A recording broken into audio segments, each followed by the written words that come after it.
Hi, I'm Wanda. My name is Nedra Austin. Hi, I'm Bret Fausett.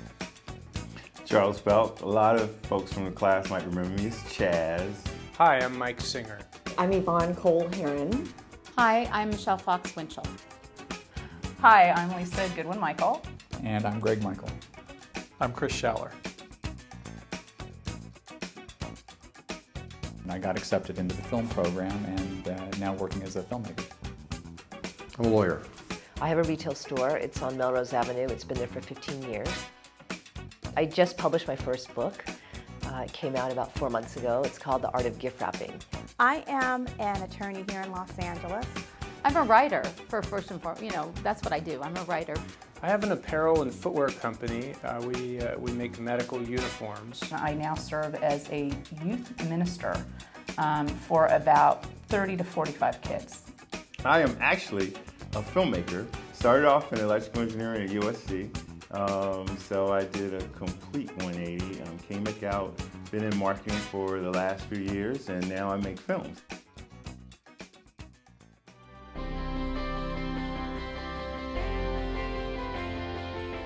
I came to USC from Palos Verdes and was a editor of my high school newspaper, which is what drew me to USC, to the journalism school. And I had a great 4 years here. I chose USC, because I knew it was a great institution. I also, at the time when I was a senior in high school, I was interested in business. And I knew that USC had a great reputation for their business department. In some ways, I feel like USC chose me. I was a high school student, and I was living in Little Rock, Arkansas, and was part of a youth group, and we came out here for the summer. And during that summer, I fell in love with USC and I knew I wanted to come back. I had envisioned going away for college. I was going to go away for college, and at 17, this was just going to be great for me. But my dad didn't think that was such a great idea. So once I did the campus tour, and we had a recruiter come to the school, and all the necessary elements were in place for me to attend SC, this just seemed to be where I was supposed to be. I was taking a tour of all the campuses that I had applied to, that I was considering. I had narrowed it down to UCLA and USC. I went on a tour of USC first, and I fell in love with the place. It felt like home. It absolutely felt like home from the minute I was on campus. And then I later went on my tour of UCLA, and for some reason it just didn't feel right. And my best friend went to UCLA, but I was over here at USC where I always felt like it was home.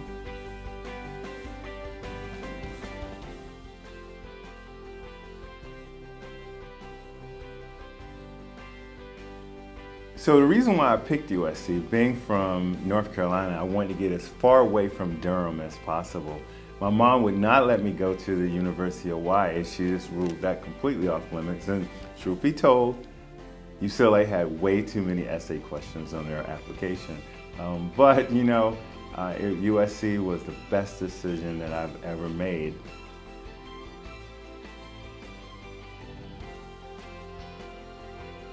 Ultimately, how I came to choose USC is I'd applied to various different schools, and the one thing that struck me the most about USC is the marching band. I saw the marching band, I was a huge fan of the marching band, and when I saw the marching band, I think on television performing Tusk, I thought that's where I'm going to school. And for me, it was really a no-brainer after that. And it was a miracle that I got accepted, and once I did, I tried out for the band, and I became a member of the band, and that was it.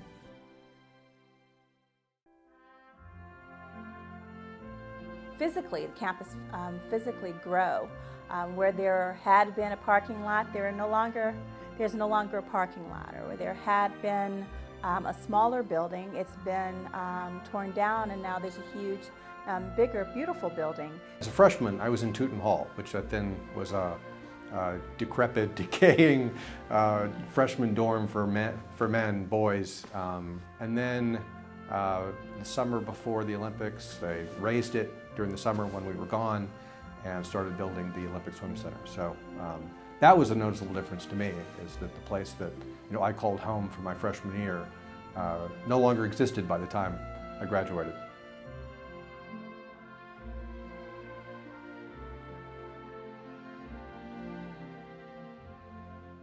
The university itself has changed just physically. While it seems the same, it's become more of a little city. It was more, you know, when we were here, just I think more of a campus, and today it's become more of a little, in my opinion, more of a kind of a dynamic little institution in itself. The thing that has changed the most, two things. One, physically, it's just an even more beautiful. And then, of course, just the level of education that is offered here, and of course, the reputation of USC.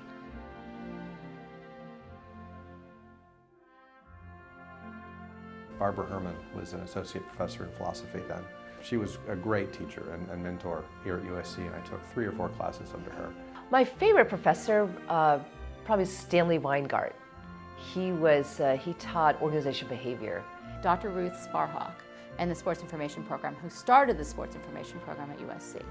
She's an amazing, amazing professor. It would probably be Bill Faith, because I mean, he was a rock of public relations. He knew everybody in the business, and he connected us with tons of internships.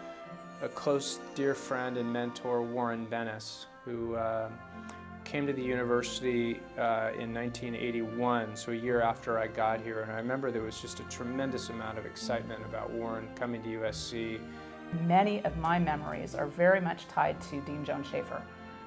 She had been here when my mother was here, and I can remember when I first got accepted, my mom bringing me to Bovard and taking me up to introduce me to Dean Joan, and Dean Joan, how she responded, because she knew my mom. Dean Joan literally turning to me and saying, "Come and talk to me anytime you want. You know, I'm always here for you." And for the 4 years that I was here, I spent a lot of time with Dean Joan. One person that was probably most fundamental for my development and education was Dr. Bartner, who's the director of the marching band, because I just learned so much from him, not only in what he taught, his love of music, but also really what it takes to be a leader, and the effort and interest and involvement in another person's life to try to mature them and develop them and to be the best person that they can be.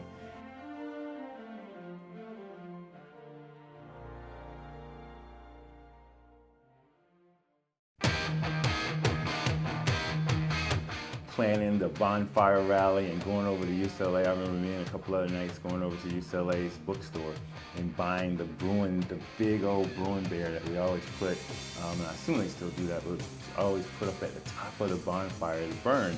And when we was in the bookstore, the folks were like, "I know what you guys are doing with that bear," and so we got the bear, hurried up and got out of the Bruin bookstore. And we all decided that we were going to take a spring break trip. So there were probably 8 of us, 8 sorority girls on this train that we thought, you know, would be 2 hours. It was like an 8-hour train ride. We'd brought no food, but we got there safely, and it was a crazy Mazatlan spring break, and I still smile that we survived taking a train and driving down to San Diego and having this great time and being totally safe. We used to go up every year for the USC Cal game or the USC Stanford game. And I remember the first time I went and going to the Spirit Rally that Friday night, I remember just being overwhelmed at the, you know, passion, enthusiasm, and how, you know, basically USC could just move up there into the square there and just take over the place. I think I remember that football games was the key to everything. Waiting to hear the band come and play at Von Kleinschmidt Center. They'd line up on the stairs, following the band, being one of those that would throw the beers at the band. We lived in a dorm, and I had a habit of wearing these black shorts and putting on headphones that, you know, had the cord to the stereo and the whole deal. And I would scream the song Games People Play at the top of my lungs.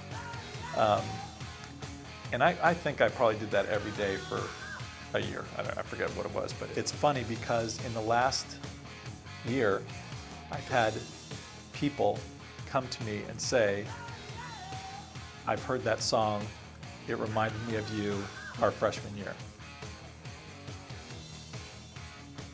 Yeah, and I remember the first time I experienced an all-nighter, and many all-nighters, just the studying and typing, we still had typewriters at that point in time. And so, this is really sad to say, so this really does date us.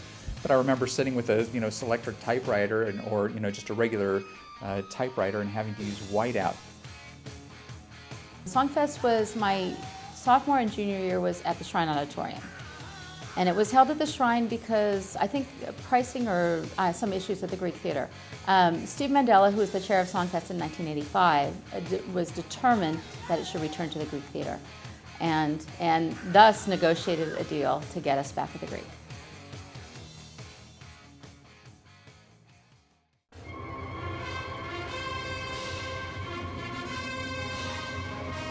Friendships that you make here, are strong bonds that last a lifetime. Even with friends you may not see that often, but it seems like you can just pick it up in a snap, and that's great. The university is near and dear to my heart. Several members of my family attend at the university. We're kind of entrenched, and we're kind of Trojan family here. I didn't realize how much I would love it. I mean, I didn't realize how attached I would really become to the place. But from start to finish, and even to this day, it's just an amazing place that I love and cherish the memories. It was just that feeling of your friends and feeling like part of a community, and just was great. USC is really where I charted the path of my life. And that's where I chose my career. It's where I learned a lot about myself and what interested me in life. And pretty much the whole path of the last 25 years go back to the time I had at USC. Fight on. Fight on. Fight on. Fight on. Fight on. Fight on.